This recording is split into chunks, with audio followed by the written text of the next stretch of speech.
सारा उसे देखकर बहुत डर गई। उसने डरते हुए आईने को जमीन पर फेंक दिया जो जोर से फूट गया।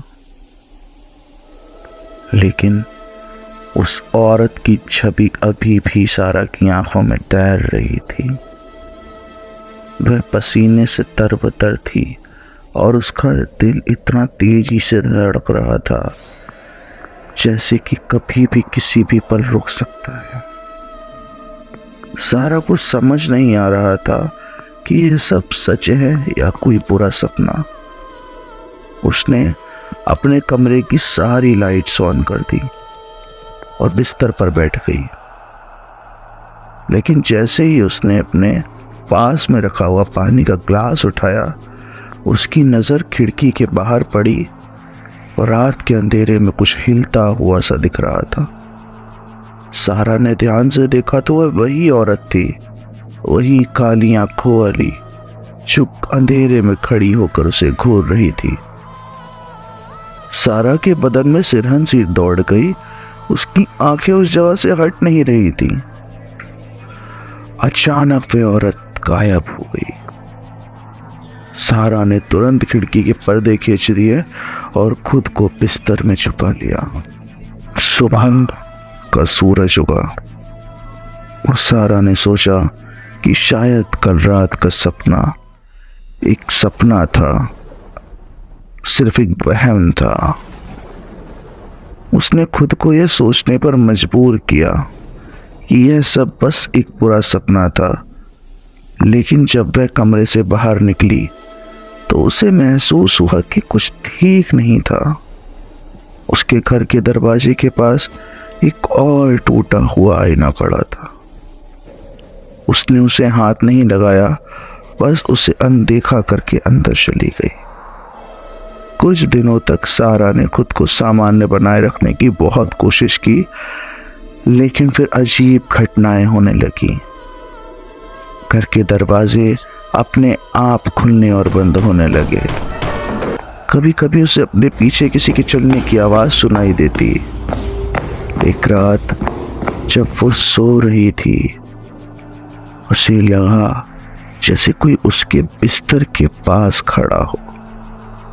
उसने आंखें खोली और देखा वही काली आंखों वाली औरत उसके बगल में खड़ी थी और उसे घूर रही थी। सारा ने चीखते हुए आंखें बंद कर ली, लेकिन जब उसने दोबारा देखा तो वहां कोई नहीं था। सारा ने वापस उस घर में जाने का डिसाइड किया। उस घर में वापस जाते हुए सारा बहुत डर रही थी और फाइनली वो उस घर के बाहर पहुंची। घर में घुसते ही उसे वापस वही गंदी हवा और धूल महसूस हुई। सारा ने धीरे धीरे घर की तलाशी वापस लेना शुरू करी, जैसे वो कुछ ढूंढ रही हो। वह जानती थी कि इस सब की वजह वो मनहूस आईना है और उसे वही करना था जो उससे पहले किसी ने नहीं किया था। वह वापस सीढ़ियां चढ़कर ऊपर गई जहां उस रात उसने उस आईने को देखा था। वो आईना अभी भी वहीं था, एक कोने में पड़ा हुआ, लेकिन इस बार वो पहले से भी बहुत ज्यादा दरारों से भरा हुआ था। सारा ने अपनी सांसें रोकी और आईने के पास गई। जैसे ही उसने आईने को छुआ, अचानक कमरे की लाइट्स जलने और बुझने लगी और एक भयानक हवा का झोंका पूरे कमरे में फैल गया। आईने से वही औरत बाहर निकली, लेकिन इस बार वो औरत और भी ज्यादा भयानक लग रही थी।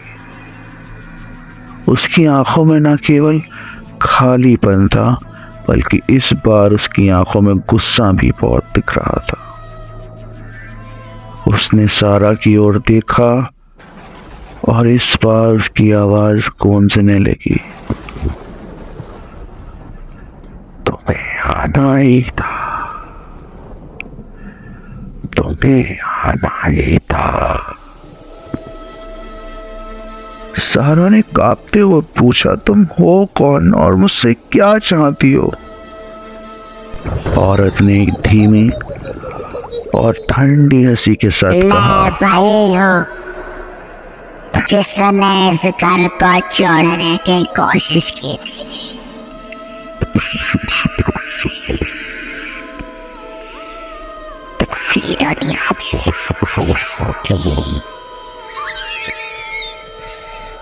सारा समझ गई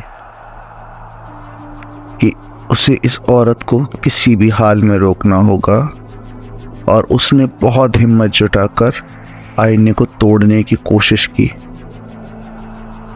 लेकिन जैसे ही उसने उस आईने पर हमला किया, अचानक से वो बहुत दूर जा गिरी। आईने से दरारें निकलने लगी और अब ऐसा लग रहा था जैसे कुछ बहुत भयंकर बाहर आने वाला हो। सारा ने आखिरी बार कोशिश की। उसने अपने पूरे शरीर की ताकत लगाकर आईने को तोड़ दिया और जैसे ही कांच के टुकड़े फर्श पर गिरे, हवा अचानक शांत हो गई। वह औरत भी अपने आप गायब हो गई। घर अब पहले ऐसा खौफनाक नहीं लग रहा था, जैसे किसी ने अचानक से सारी काली शक्तियों को वहां से हटा दिया हो। फाइनली सारा ने राहत की सांस ली, लेकिन उसके मन में अभी भी एक सवाल था, क्या सच में सब खत्म हो गया था? वह घर से बाहर निकली और अपनी कार की ओर बढ़ी, लेकिन जैसे ही उसने कार का दरवाजा खोला, उसकी आंखों के सामने कुछ चमका। वह झुकी और देखा, वहां टूटा हुआ आईना फिर से उसके दरवाजे के पास पड़ा था। और सारा ने जब पीछे मुड़कर देखा तो सारा की रूह कांप गई, क्योंकि दूर उस पुराने खंडर की खिड़की से वही काली आंखों वाली औरत उसे दोबारा देख रही थी और मुस्कुरा रही थी। सारा ने कार स्टार्ट की और वहां से तुरंत निकल गई, लेकिन अब वह जानती थी कि वह कभी इस डर से आजाद नहीं हो पाएगी। एक रात सारा गहरी नींद में थी जब उसे अचानक से फिर वही एहसास हुआ। वह कमरे के चारों ओर देख रही थी। उसे लगा कोई उसके पास खड़ा हुआ है। वह तुरंत उठी और देखा सामने वही काली आंखों वाली औरत खड़ी थी, लेकिन इस बार उस औरत की मुस्कान पहले से भी ज्यादा डरावनी थी। सारा ने अपने अंदर की ताकत जुटाई और उस औरत से पूछा, तुम मुझसे तुम क्या चाहती हो मुझसे? क्या चाहती हो? क्यों मेरे पीछे पड़ी हुई हो?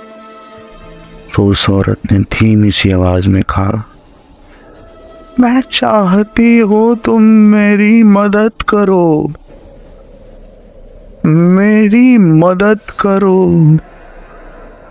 सारा हक्की बक्की रह गई। उसने डरते हुए कहा, कैसी मदद? औरत ने जवाब दिया, मुझे इस श्राप से मुक्त करो। मेरी आत्मा बहुत सालों से इस घर में भटक रही है और यह आईना मेरी सभी यादों को बांधे हुए है। जब तक ये आईना नहीं टूटेगा, मैं कभी मुक्त नहीं हो सकती। सारा ने औरत की बात ध्यान से सुनी और धीरे धीरे सारा के चेहरे पर करुणा के भाव आने लगे। सारा ने महसूस किया कि आत्मा भी कहीं ना कहीं फंसी हुई है। सारा ने हिम्मत जुटाई और पूछा, अगर मैं तुम्हारी मदद कर दूं तो क्या तुम मुझे अकेला छोड़ दोगी?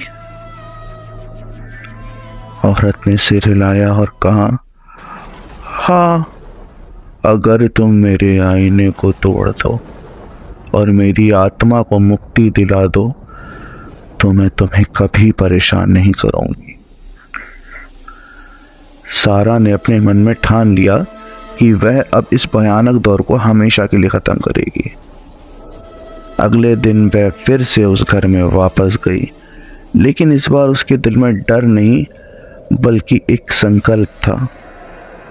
उसने अपने हाथ में एक भारी हथौड़ा लिया और उस कमरे में गई जहां वो आईना पड़ा था। जैसे ही सारा आईने के पास पहुंची, कमरे में वापस ठंडी हवा चलने लगी। लेकिन सारा इस बार हिम्मत से काम लेने गई थी।